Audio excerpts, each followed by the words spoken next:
Knott's Berry Farm Halloween Haunt will be back this season with 2 new mazes and a new scare zone. As in 2017, Knott's Scary Farm is focusing on quality rather than quantity, with only 9 mazes and 4 scare zones, plus several shows.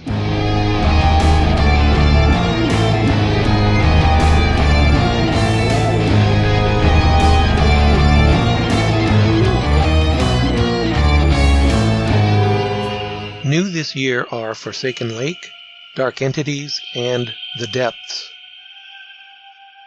Forsaken Lake is a scare zone with a funeral theme focused on the drowned who refuse to remain below surface. Dark Entities sets its maze in outer space, where a mutation is causing horrible effects on astronauts. The Depths, inspired by H.P. Lovecraft, cast guests in the role of first responders on a rescue mission into the watery caverns beneath a port village. Scaling back the number of mazes allows the crew to develop bigger production values and to focus attention on creating distinctive themes instead of generic scares. There is a color theory throughout the entire park. Every zone has a slightly different feel to it. Nothing is the same, everything is unique to that area. So throughout the entire park, whether it's a maze or a scare zone, you'll find those unique traits that are special to their own thing. This is a change of pace from Knott's Scary Farm's approach of a decade ago, when the scares were more generic, with props and effects not necessarily suited to a particular theme. 10 years ago, you could go through 2 different mazes, and despite the different names, Asylum, Haunted House, whatever, you could see some of the same stuff. That doesn't happen now. It seems like you're really taking seriously, this is a Forsaken Lake, this is, whatever the case may be. So, I wonder if you could talk about that, how it's evolved over the course of however many years. Yeah, absolutely. I think a good example is with Dark Entities, which is my new maze this year. It's a sci-fi maze. In the past, we had several science fiction mazes that were of that, of the previous era. With Alien Attack, Alien Annihilation. With Dark Entities, it's really a matter of we've ramped up so much that now, in the theming, you really feel like you're there. We're really going above and beyond with the theming of the environments, and a lot of that too. To your point, it goes to the bodies as well. Now it's not really a matter of, it used to be, let's order 12 bodies and we throw one over here, we throw one over here, we throw one over here, but it's more a matter of now, yes, they are dressed appropriately as they would always be, but on our end it's really like, well, how did he die, right? What is it in this maze that killed him? And we have crews that are able to more accurately make that a thing now. It's a very pleasant conversation. But yeah, it's just a matter of, the tools that are available for all of these craftsmen, and even and us on the design end, and all the digital tools that are available now, we're really able to bring out our worst self in the best possible way and create these things that are uniquely themed. So when you're in the depths, it's going to feel like you're really in this cave, and it's just you've got the water effect, you've got all this great stuff. With Dark Entities, you're not going to see anything that looks like a regular doorway. You're not going to see somebody's coffee table, something like that. It's just we have progressed so much, and it's just fantastic to see that people are appreciating it, people react to it, and the buzz about what we're doing now is so high, and it's just fantastic to see. And it does come down to the fact that we pare down on the quantity that we're producing new each year, so that we can really take that quality and make it feel like head to toe when you're in a room, everything belongs there, and it's there because of what happened. And coming up with what happened is always the fun thing. But kind of had to look at the quality of those mazes, and what the market would support was no longer what we had originated, right? Which was, hey, we have 13 mazes and they're all similar in some way, and it's really about just the scares. And so there was a definite moment that was kind of like, hey, if we want to still be relevant in the game that we invented, we'd better start changing that game, or changing with the game. So we looked at, what do we do here? A lot of us are creators who are so story-driven or driven by story. Story will out. And so that was something that had not happened before. That the story wasn't how those mazes in the past started. It was really, what are these gags and scare gags that I could get, and now they become a collection, and hey, why don't I throw a bunch of those into what's a good setting? How about an old asylum or a haunted house or a prison or something? And we're away from that. We start with the story, and we start with that first, and then the idea of trying to put determining who the guest is in the story is super. So why are you walking through this facility? Why are you walking through, whether this year it's a spaceship in deep space, or why are you walking into these abandoned caves?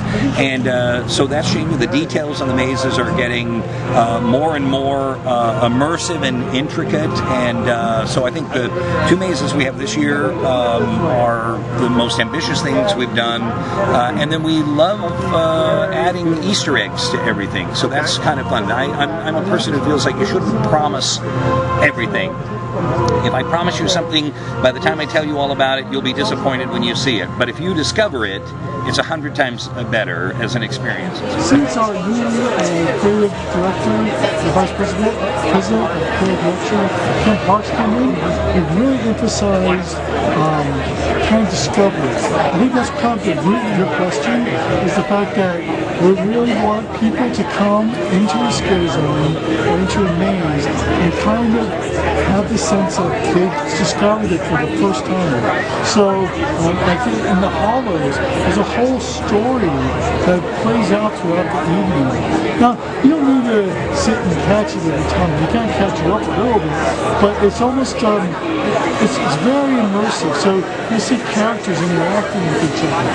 And I think this is, we announced this actually, so we designed this kind of elaborate show. There was this burning man at the very end of the evening, and we set this large wicker man on fire as a sacrifice to the witches of the zone. So it's an incredible piece that when you come across it, you're like, what is happening? This was not in my note. How did I miss this? I missed the memo. I missed the memo. So is there something in your maze, either this year, maybe you don't want to give away something new or something from last year, that you really wish people would notice that maybe they don't? So something they might overlook while they're hiding their face in the back of their friend in front of them. Actually, yeah. Whenever I design a maze, I like to put, I like to know what happened. Each and every room, I want to know why, who died, how they died, why they died, what is going on in this room. So, a good example for the last couple of years would be Red Barn, where there's a lot of stuff on the walls that sort of the mantra of the Grave Man who's there, and that if you're just going through, you don't really see. I call them Hallmark cards because they're just these sort of miserable mantras of mind control, because for the Red Barn, for that to work, the Grey Man has controlled his sons, and he sort of bred them to be subservient. And to that point, in the new maze, Dark Entities, there's so many things that I have been inspired by, and I've tried to put little things that harken to that, to call back to that. So for repeat guests, for pass holders, look at the screens, look at this, look at what the environment is. There are things that are unique to each room and unique to each environment, because to me, it doesn't feel real unless it feels real. It's not real to me if it's just some decorations on a wall. You may as well be, because of Johnny's home pond, which those are really getting good too.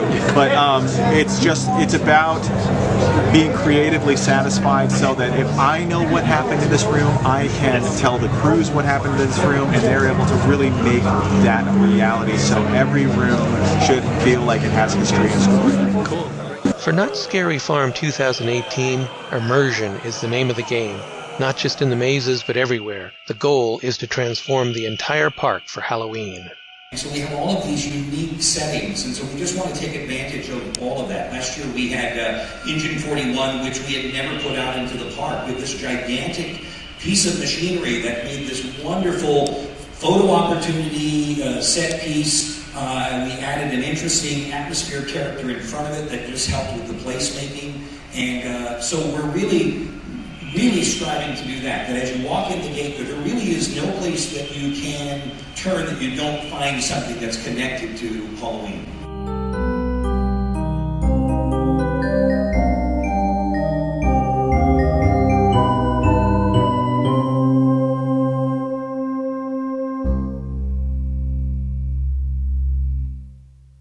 Yeah.